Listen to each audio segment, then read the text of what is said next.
Terima kasih atas kesempatan yang diberikan kepada saya. Perkenalkan, nama saya Yunita Paundanan. Saya mahasiswa Hukum Universitas Pembangunan Indonesia Manado dengan NIM 1974201028 dari kelas A1. Pada kesempatan video kali ini saya akan menjelaskan tentang sejarah perkembangan hukum perdata internasional. Berikut adalah penjelasannya. Dimulai dari perkembangan hukum perdata internasional. Pada masa Kekaisaran Romawi, pola hubungan internasional secara sederhana telah ada dengan hubungan-hubungan antara warga Romawi dengan orang asing dan orang-orang Romawi atau orang-orang yang berhubungan lebih dari satu wilayah Romawi, sehingga dianggap sebagai subjek dari beberapa yurisdiksi yang berbeda. Bagian B. Masa pertumbuhan asas personalia pada abad ke-6 sampai ke-10 Masehi. Kekaisaran Romawi ditaklukkan bangsa Eropa karena bangsa Eropa itu tetap memberlakukan hukum personal masing-masing di daerah yang didudukinya.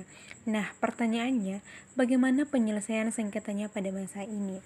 Nah, cara menyelesaikan sengketa pada masa ini itu tergantung atau menyangkut dari dua suku yang berbeda, maka harus menentukan hukum adat masing-masing suku untuk kemudian menetapkan hukum adat mana yang akan digunakan.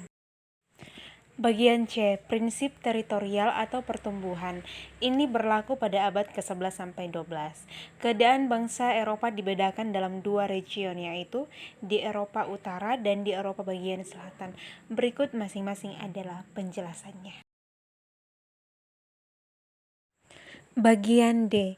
Masa perkembangan teori statuta di Italia. Ini berlaku pada abad ke-13 sampai 15. Statuta adalah semua kaidah hukum lokal yang berlaku dan menjadi ciri khas satu kota di Italia yang berbeda dari kaidah-kaidah hukum yang berlaku di seluruh Italia. Berdasarkan lingkup suatu statuta, statuta ini dibagi menjadi 3 bagian, yaitu statuta relia, statuta personalia, dan statuta mixta. Kemudian bagian E, teori statuta di Prancis. Ini berlaku pada abad ke-16. Provinsi-provinsi di Prancis secara politis memiliki sistem hukum masing-masing yang disebut sistem yang pengertiannya kurang lebih sama dengan statuta.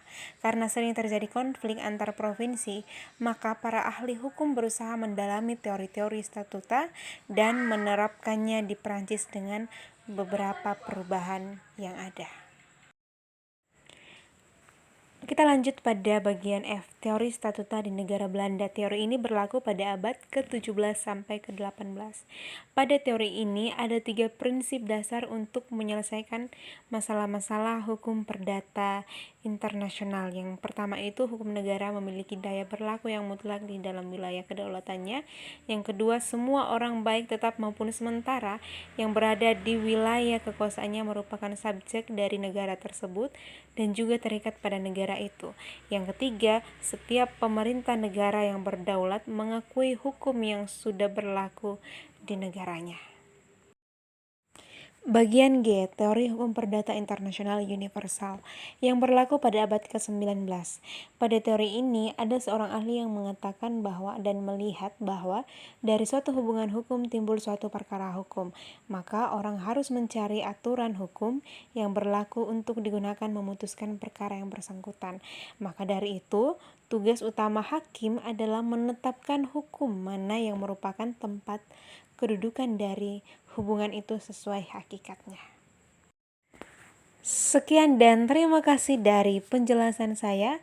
Bila ada kesalahan penulisan maupun kesalahan dalam perkataan, mohon dimaafkan. Sekian dan terima kasih.